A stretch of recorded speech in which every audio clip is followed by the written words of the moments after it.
The call for our gathering, the announcement, part of the con which brought you here, mentioned the edge of the millennium, at the edge of the millennium. And so far, the millennium has been present by subtle implication alone. So I think to honor our commitment, we'll now trialogue on the edge of the millennium. Is okay? It's okay. Now, in our just appeared new book, The Evolutionary Mind, there is a chapter near the end called, I forget what it's called, it's about utopianism and millenarianism. Two pretty long isms which altogether add up to an overdose of different approaches to the future which are more or less classical. And there we spoke extensively of the extant literature and literary tradition and industry of utopian and millenarian genre. So that kind of utopian and millenarian stuff is not what we're going to talk about in this trialogue. I want to introduce a completely different notion of the millennium, and I'm interested more particularly in the edge of the millennium. And here's how it goes. This is partly, according to me, a mathematical view of history that brings up this particular version of the idea of the millennium. And nevertheless, other people have written a similar view of history without any explicit recourse to mathematics, so I think it's pretty general. It has to do, this view of history, with the approach we've taken toward biological evolution, that it goes forward in catastrophes and critical leaps and so on, sudden jumps. The punctuated equilibrium approach to history says that history goes along in a kind of a level plateau, developmentally speaking, although there may be a gradual development up or down overall. And then every once in a while there is a big leap. The first such view of history, I think, that we know about was presented by the ancient Egyptians. So this is nothing new. Now, in my own work, I have classified some major plateaus, including the last one, the one that we're at the end of now, according to my system of history, began 6,000 years ago or 5,500 years ago with the invention of the wheel and the first city-states and stuff like that, talking Sumer, talking Babylonia, talking ancient Egypt here. And so that's a 6,000-year plateau. Now, other people, for example, Bill Thompson, somebody we know and talk to about world cultural history, he has a similar scheme in which the plateau now ending is only 300 or 400 years old. See, there were the people who really wrote about this explosion idea in world cultural history was Jakob Burckhardt. Burckhardt said the Renaissance was a quantum leap in world cultural history, and then other people said, well, what about Giotto? You know, what about Pt3? What about Boccaccio? And the truth is that whenever you look at two major milestones in history and consider that between the milestones to be a sort of a level road, then somebody will come along and find a smaller milestone in there. Nowadays we have fractal geometry, so we think that this is natural. Between any two big catastrophes, there'll be 10 smaller ones. Between any two of the smaller ones, there'll be 40 or 50 little teenier ones, and so on. The first person I know who put forward such a fractal idea of history, that it's not continuous, it's discontinuous, but the discontinuities are more or less dense, as in a fractal, the first such person is you, Terence. I give you credit in writing in my entry in the Encyclopedia of Time. You maybe have never read that book. Never read it. Well, there you'll find your name mentioned in a flattering way by me of all people. Immortality at last. At last.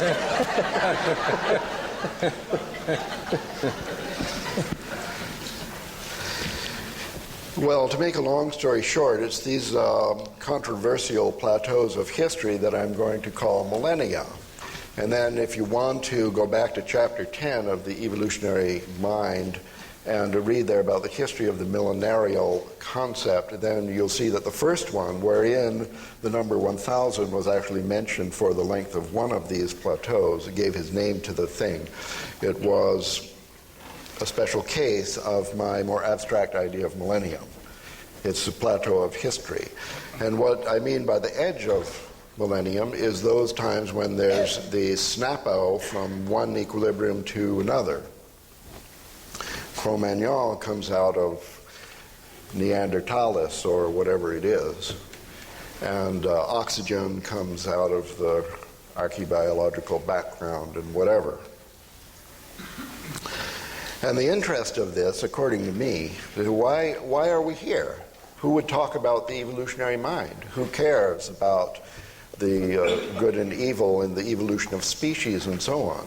This must be interesting only to the degree to which it informs us in this very present moment regarding our choices that we will make in the creation of the future. So according to chaos theory and its partner theory of bifurcations, this is one of the main things that teaches something like the butterfly effect that you've heard about. In a dynamical system, or a massively complex dynamical system such as we live in, when there is a moment of bifurcation, which is the technical math jargon for these snaps, that is the only time you get to do anything about the evolution of the system. So according to this self-inflating view, we live at a especially important special moment in history where when we think something or do something, it has actually an enormous effect on the future. Maybe not a direct determinative effect, but we can't really say what the outcome will be. But what we do has some influence on the creation of the future more than other times in history. And the bigger the jump, the bigger the leverage, where Archimedes said, give me a lever and I'll move the world. We have a lever now, and we care about what's coming next. So that's why the edge of the millennium, any edge of any of the millennia, is particularly important to those revolutionary souls who want to make a change in things. It's a special time. A century or 2 centuries ago, you could struggle for the creation of a chaos revolution, and it would be impossible because there were no computers around, or there were no movie makers in Hollywood or something. I don't know. It takes more than we know about to create these special opportunities. And anyway, that's what I mean by millennium, and that's what I mean by at the edge of the millennium. And now this is only a hypothesis for the sake of discussion, but I kind of think that this is very credible, that we are now at the edge of a millennium. Therefore, we have to discuss this. And the question that I'm going to pose to you, Rupert and Ter, if this isn't too radical, is to what degree do you think actually that what we are doing now matters in the creation of the future? And if there is any possibility that what we do matters in the creation of the future, what kind of future or what kind of change are we trying to create And to what degree what we are actually doing, for example, what we are talking about today, what we are doing today, to what degree could that possibly be a real effect, a real benefit in creating the future that we want to create, in contrast to other things that we might do, like go to the beach and pray or whatever.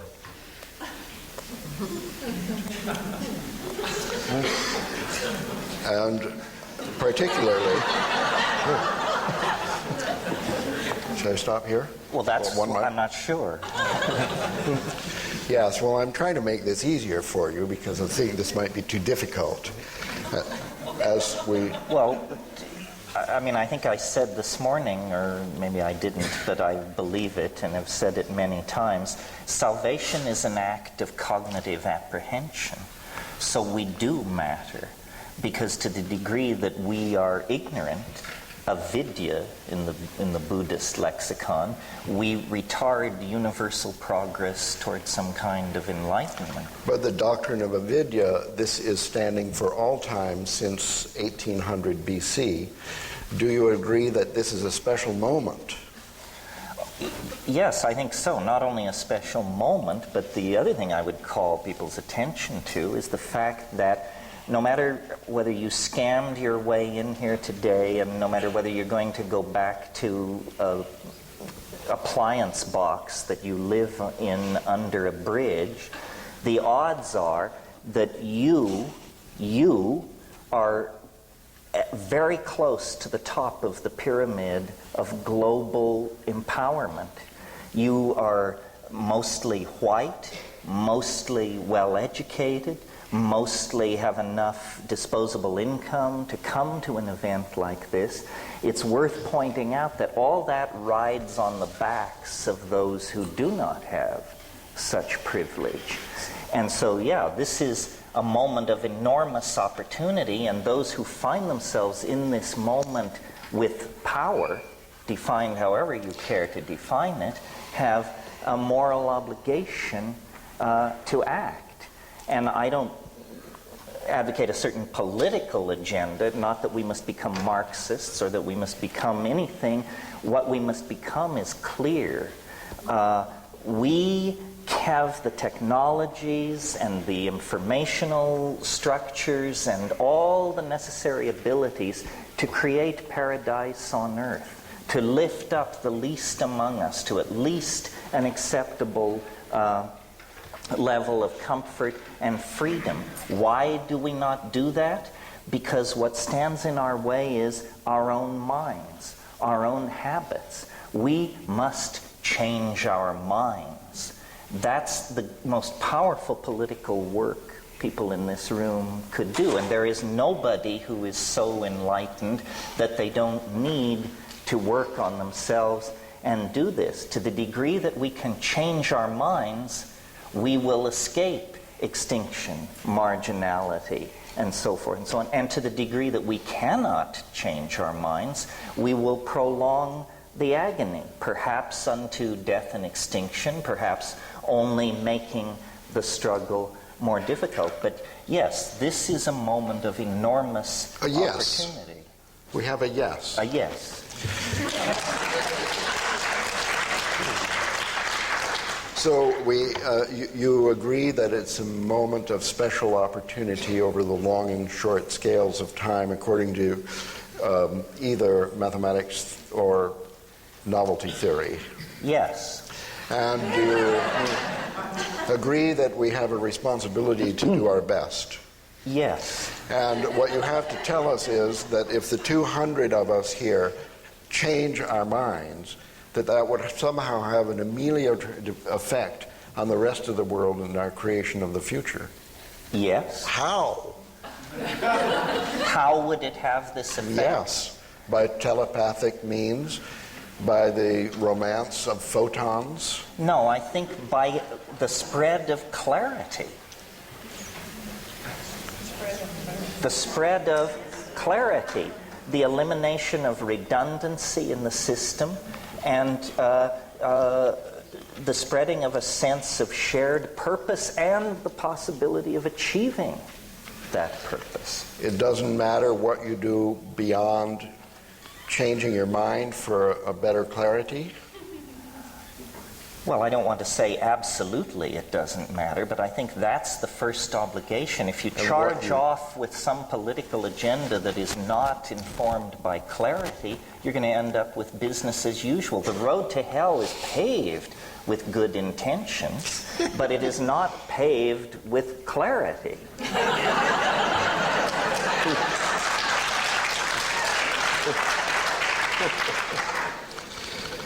So you're, for example, what you do in life, you barnstorm giving lectures, you write books, and you create a website.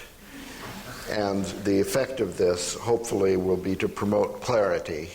Correct. Well, first of all, I certainly agree that for me personally, psychedelic experience has enhanced clarity, whereas some people think the opposite. Well, let us have vigorous debate by informed parties on this subject.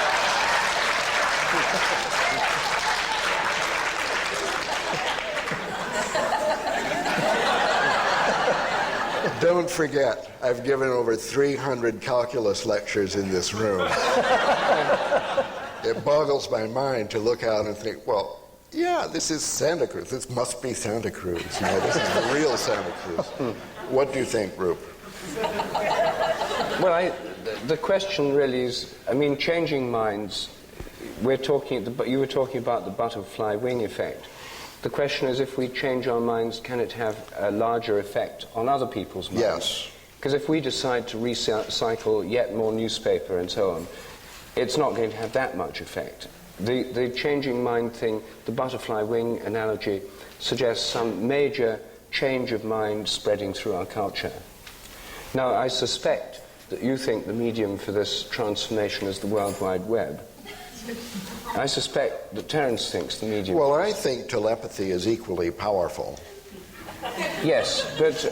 Wait, I want to hear his suspicion of me.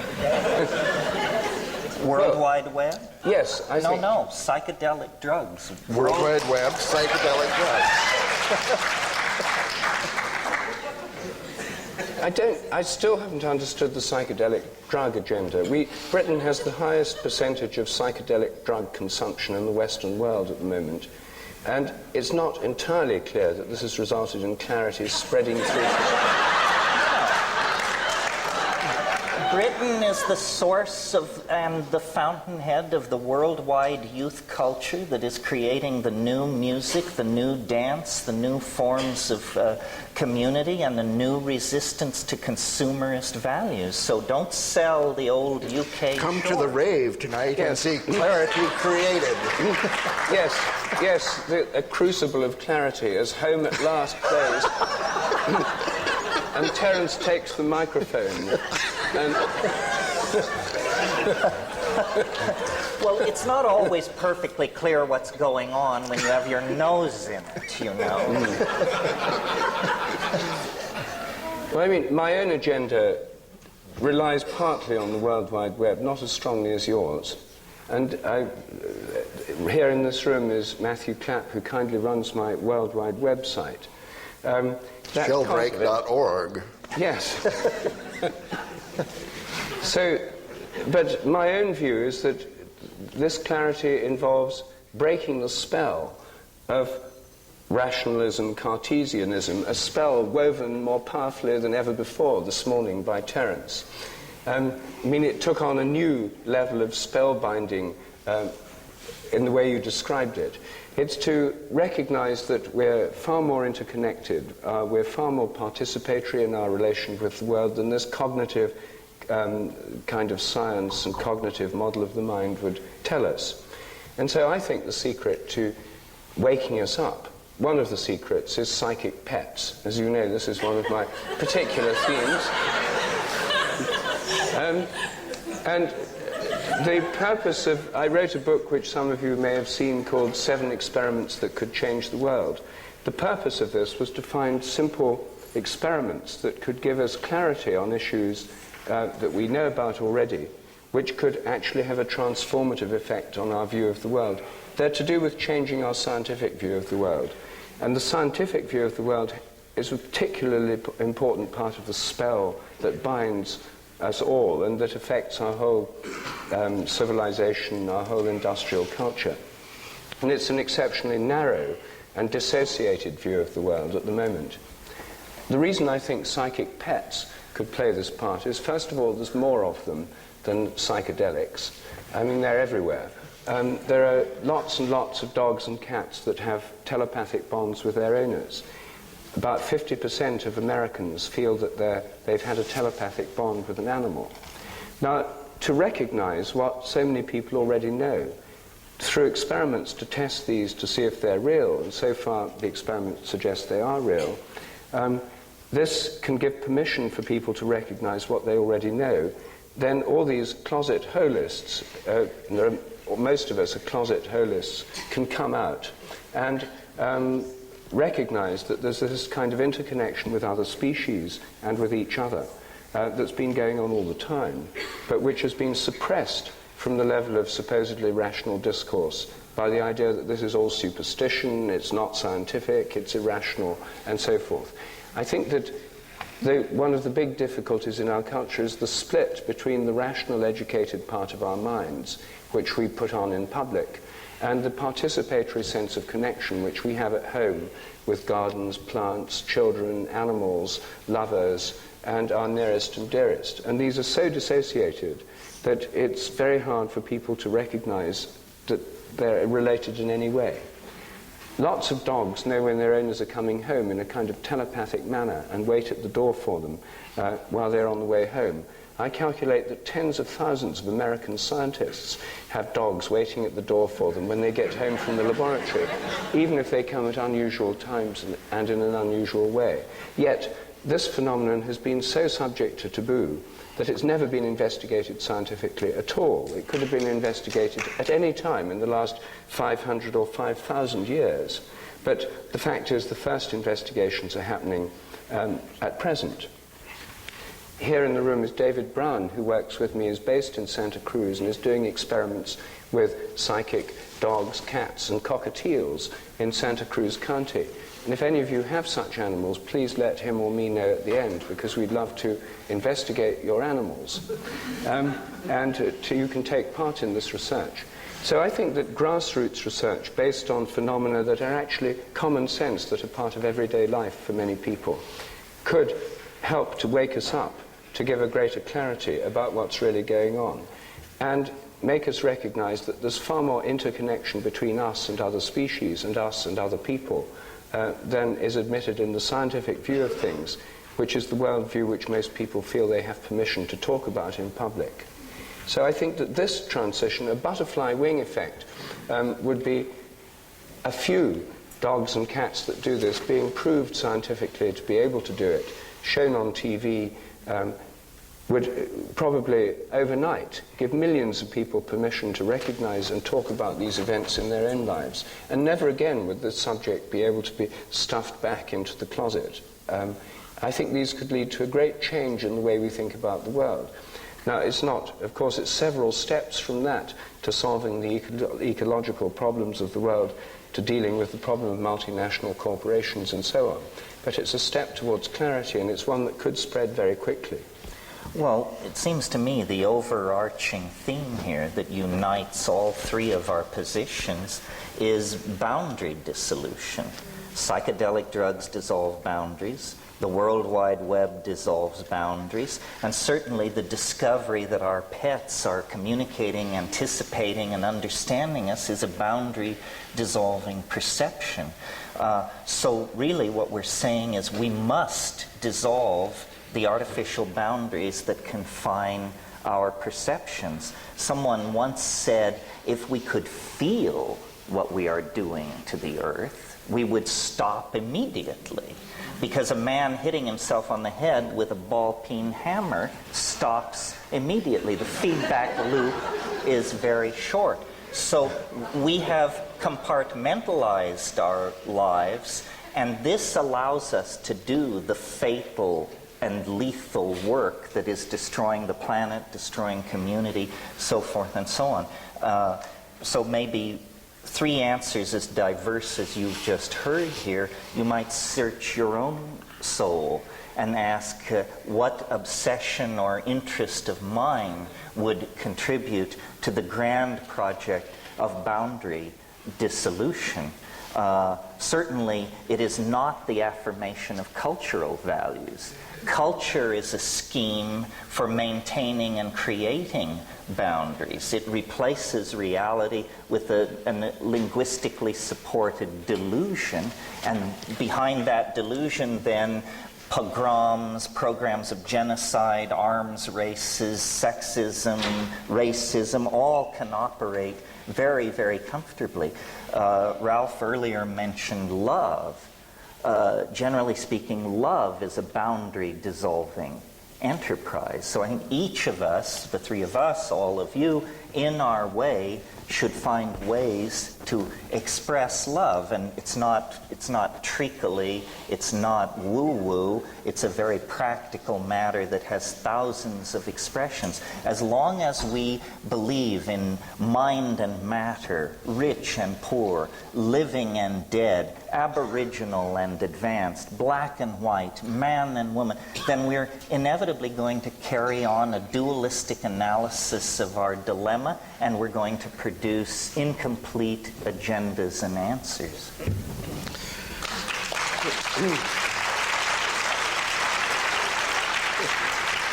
Well, this is good. I agree with everything. I admire you both for your revolutionary efforts.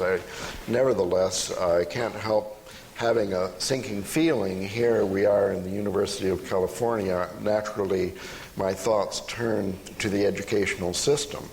Now, we have here a group, I know there are actually a few undergraduates of the University of California at Santa Cruz are here by accident, as it were, and that's cool. But we have not yet taken over one regularly offered course of the university to enable students to learn science by doing research projects with psychic pets. Well, Ralph, the university is the last place where you would look for this. The university is the manufacturer of these cultural values that imprison us. Well, that's why I'm bringing up this subject of education at this time. I think we've discussed the problem of education before, but my experience is that no amount of clarity in this group of 200 and other like groups is going to matter one whit when we are all adults. You see, the next generation will have to face the same butterfly problem with the same lever, because the majority of people will have their paradigm set in K through 12 in some archaic school system that sees its primary business to work against a worldwide cultural revolution. So the inertia, we have to overcome inertia, and we can talk about religion and psychedelics and getting clarity and so on. We know that the scientific establishment is a big obstacle as far as environmental problems are concerned, and so Rupert's work, the ultimate effect will be to deconstruct or revolutionize science, is very important in making a transformation among adult scientists worldwide.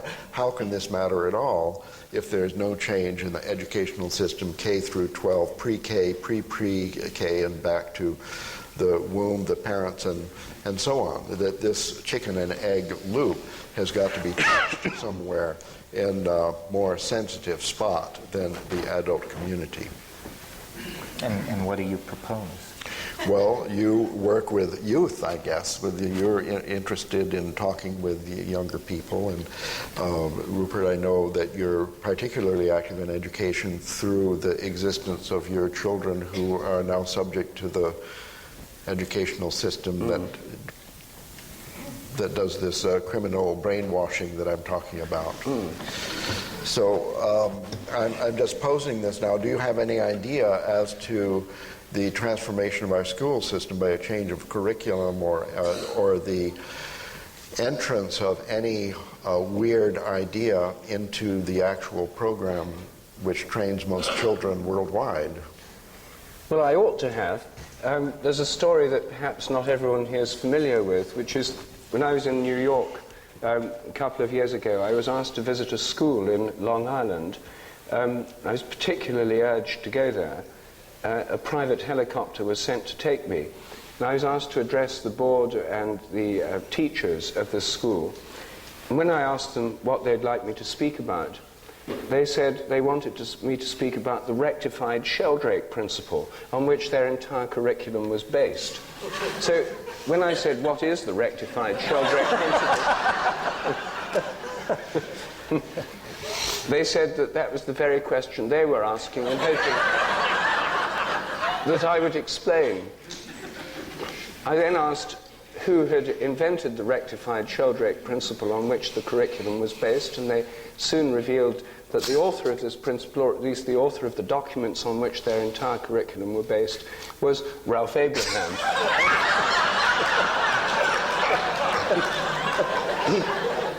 By careful questioning, I was able to find out that the rectified Sheldrake principle meant that because of morphic resonance and habits of learning, the sequence of events in which people should learn things in school should follow the historical process. So in history, you learn first about the Sumerians, Egyptians, etc. Then you move on to the ancient Greeks, the Romans, the Dark Ages, etc. That it follows the principle. And they start in grade 1 with ancient Egypt.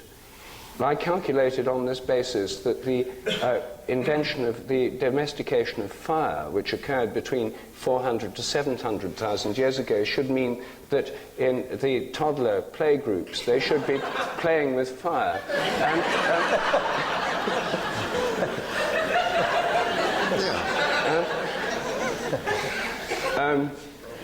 I pointed this out, but that wasn't part of the curriculum I was suggesting. I discovered that there was, in fact, an entire process of educational reform afoot in this country, behind which is the guiding genius of Ralph Abraham. So I think we should ask you this question, Ralph, since you've more experience than most of us. Well, I'd rather that people with less experience speak about it. Because my experience has been very disappointing. Oh, no. No.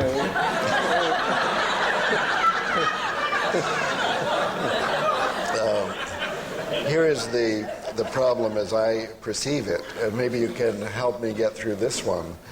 The children are innocent and trusting and will try any curricular reform experiment. They'll try anything, which they have done in different schools around the world with great effect. It was only a couple days ago I was at the Intel farm, they call it, in Oregon, where 10,000 people work on realizing Terence's dream. And making psychedelic drugs available to everyone? Oh, a different dream. And they know what I mean. Chips, not hits. Casually over lunch, I revealed my revolutionary program for the schools to a software engineer who was sitting there, and he said, "Oh, well, this historical curriculum." He said, "I'm an Armenian, and Armenia Algeria." He said, "I'm from Algeria, and my school was exactly it was wonderful." You know, so there are places in the world where even my experiment has been tried. The problem is this: the children, okay, the owners of the school, the people, everything is fine.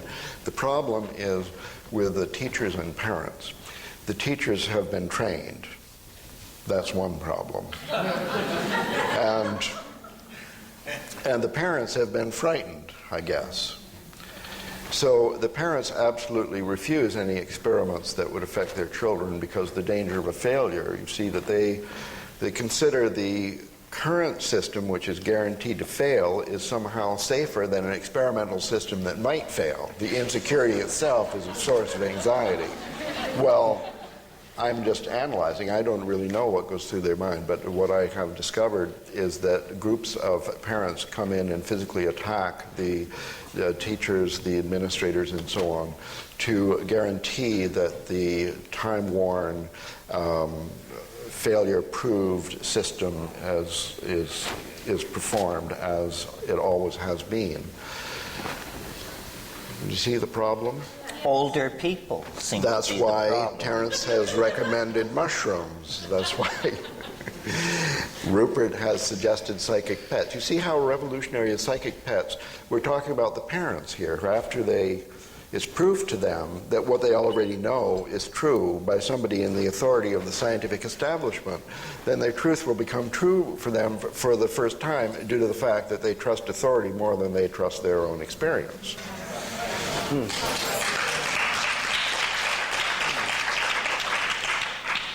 So I haven't given up yet with the educational system, but I'm still seeking some little way around this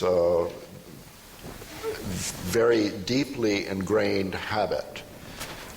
And part of the problem is, as the stakes rise, the clenching on the part of the geriatric establishment becomes even more intensified. So, for example, right now, the worldwide epidemic of youth bashing is the most counterproductive thing we could possibly generate. I mean, we're leaning on the very people who are going to have to save the situation. Why not admit the obsolescence and bankruptcy of the old models and take our foot off the neck of youth and honor an interest in psychedelic experimentalism, sexual redefining of roles, a new look at how we relate to work, a new look at how we relate to community. Instead of marginalizing youth culture and defining it as a phase, misguided, naive, foolish, we should say these are the uncorrupted people in society who have not yet felt the hammer of the programming and the guilt and the creodes of economic necessity, and try to build upward and outward from youth culture rather than suppressing it. For this reason, I will be appearing at a rave tonight that starts after my bedtime.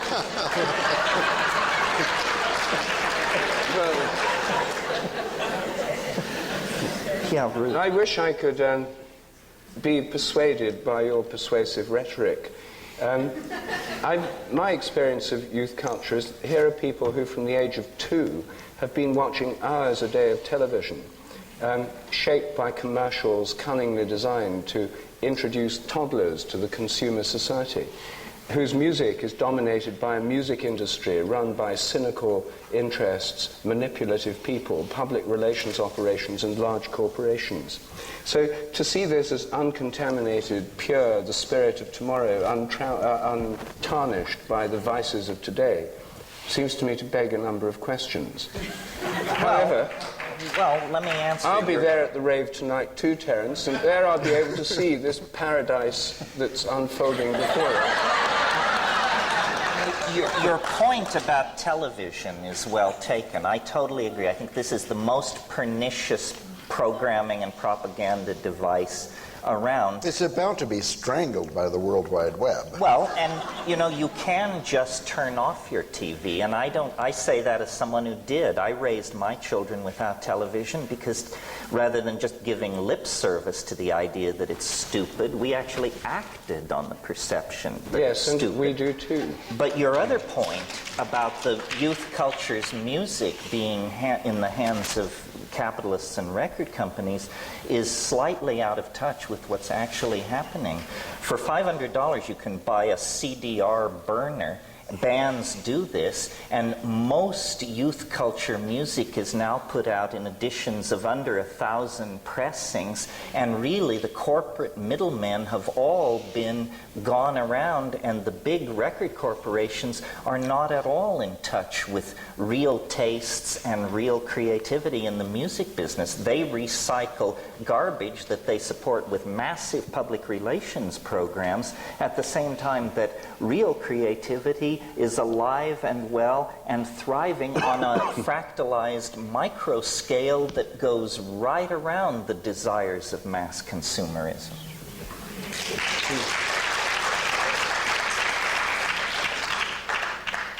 Sorry to interrupt.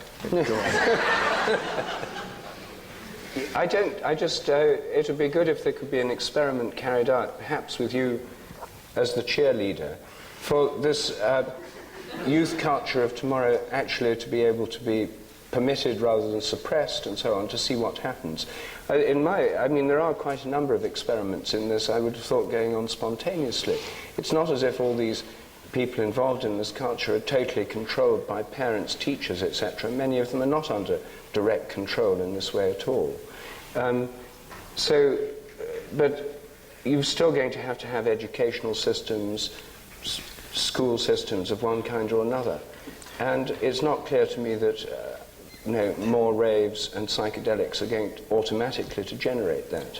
Well, I would offer as an example, I think the place on the planet where youth culture is most in control of the social agenda, in other words, where youth's preference for psychedelic drugs is honored, where youth's music is honored, where microeconomic systems built by youth are honored, is the Netherlands, Holland, lowest AIDS infection rate in Europe, lowest heroin addiction rate in Europe. Heroin is legal. Prostitution is legal. There are actually very large-scale social experiments going on that embody the values of youth culture, and they're producing saner, less stressful, more life-affirming and human societies than anything going on inside the high-tech industrial democracies that set the global agenda, I think. Well, I often visit Holland, and I must say I hadn't quite noticed such a striking difference between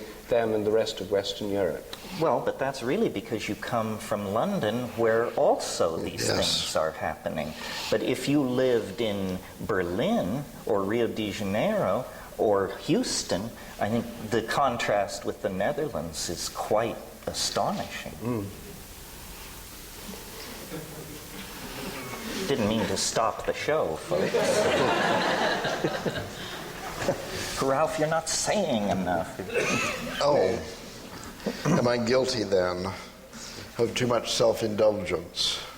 No, you've posed important problems.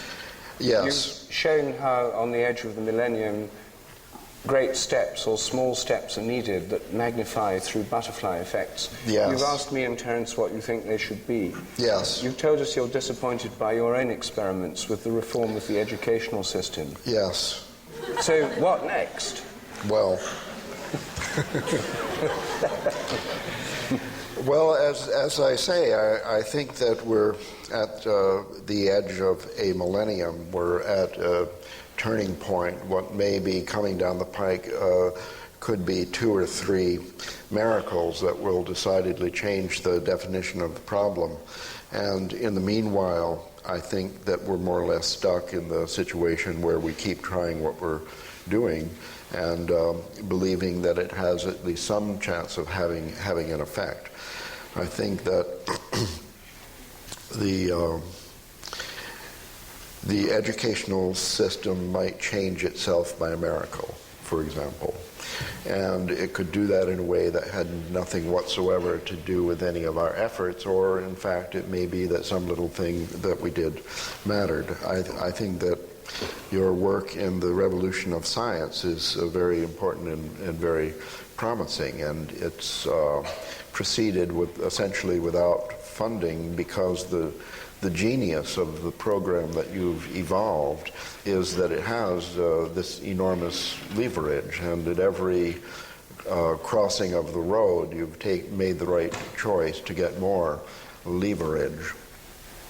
And Terence, I think that your program also is a good one, in that it's over the years changed in the direction of younger people, and that you've been changed your approach to maximize. And I don't see in either case that there's an enormous backlash working against you, that other revolutionary movements have been stopped by a backlash, and although you don't have funding, you don't have groups calling you up and threatening your life and so on.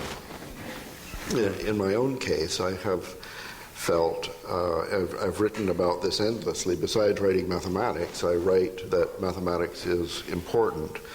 And through the microscopic analysis of the hinges of history, the edges of millennia past, I have pointed out exactly where, in each case, mathematics had a key role in the miracle and the bifurcation that happened. I think that a society that rejects mathematics cannot actually successfully deal with these problems, and therefore I have activated myself against the problem, especially prevalent in the United States, and concomitant with other problems that are especially prevalent in the United States, the problem of math, anxiety, avoidance, and misunderstanding. And here I would say that there is a huge institution, more or less, equivalent to the scientific community that is arrayed against this information, that somehow the educational system has been particularly persistent in the destruction of mathematics, in the destruction of mathematical capability of youth, and therefore in disempowerment of the society with its critical faculty to change. I do not believe you can have any clarity of view in the progress of history with no mathematical training on the part of any of the participants. I have seen in this society that even Nobel Prize winners in physics have math anxiety to a very severe degree. I'm able to detect this because it's something that is amplified. It's behavior that emerges as soon as I walk into a room. So I guess I feel in some that my own efforts have been rather less successful, or maybe I haven't been as clever in turning to the left or right at the crossings of the road.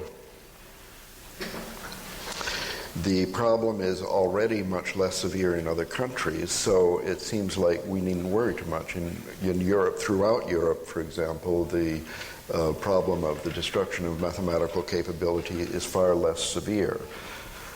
The only thing really disturbing there is that it's growing at an alarming rate, that it's they're inheriting the disease from the United States, a spreading disease based on standardized examinations like the SAT and equivalent movements. So there you have it, a problem that's so bad that the very mention of the word mathematics produces a aversion reaction that is paralyzing, so that much as I hate to, and you've seen this today, that I can go through an entire day without mentioning mathematics, with mentioning mathematics but not the word mathematics, in the hopes of tricking people into recognizing that some ideas like this that have to do with perception of space-time patterns in the abstract, that these skills are useful. Can I add to that? I mean, I don't think what Ralph means is that it's a tragedy that most people can't factor a quadratic equation. I think he speaks as he does because he is so professionally immersed in these issues. As someone somewhat more distant from all of this, but in agreement from Ralph, the failure to teach mathematics in practical, social, and political terms boils down to a failure to teach logic and discriminating understanding. The great evil, in my humble opinion, which haunts our enterprise, and I say this realizing I'm setting the fox among the chickens, the great evil that has been allowed to flourish in the absence of mathematical understanding is relativism. And what is relativism? It's the idea that there is no distinction between shit and shinola. That all ideas are somehow operating on equal footing. So one person is a chaos theorist, Another is a follower of the revelations of this or that New Age guru. Someone else is channeling information from the Pleiades. And we have been taught that political correctness demands that we treat all these things with equal weight. Because we have no mathematical ability, no logical ability, we don't know how to ask the questions that expose some positions as preposterous, trivial, insulting to the intelligence, and unworthy of repetition. So we all are very comfortable bashing science and flailing away at that, but that isn't our enemy. Science is capable of undertaking its own reformation and critique, and has been engaged in that fairly vigorously for some time. The enemy that will really subvert the enterprise of building a world based on clarity is the belief that we cannot point out the pernicious forms of idiocy that flourish in our own community. And this problem is growing worse all the time. I mean, just pick up a copy of Magical Blend or Shaman's Drum, and you will discover an appeal to the level of intellect that makes what's going on with television advertising look like a meeting of the Princeton Institute of Advanced Study. We have tolerated too many loose heads in our community. We are not willing to take on the karma involved in argument and discourse that actually gores somebody's ox. So that at the end of the day, iridology or Mormonism or some other form of institutionally supported foolishness lies in shreds on the floor. We consider this politically incorrect. I can feel the tension in this room because people sense I might gore their particular ox. If we had learned mathematical logic or reason or rules of evidence, when someone approaches us excited to inform us that the ruins of Lemuria have been spotted in the deep sea off Big Sur or something like that, we would be able to respond to that with the contempt it deserves. I had a conversation about this recently with someone who, if I had to describe their job category, I would describe them as mafiosa. And I said, what do you think of the abduction phenomenon? And without hesitation, this person said, there are just so many foolish people in the world. And to me, all of these things are intelligence tests. And the people who pass the intelligence test are not worrying about pro bono proctologists from other star systems showing up unannounced in their bedrooms. So, we have perfected politeness. We have perfected the ability to listen to damn foolishness without betraying by so much as the flick of an eyebrow that we realize what we're in the presence of. Now I think it's time to refine our mathematical skills, learn to think straight, and not be afraid to denounce the pernicious forms of foolishness which are vitiating the energies of our community and making us appear marginal and absurd in the discourse about truly transforming society.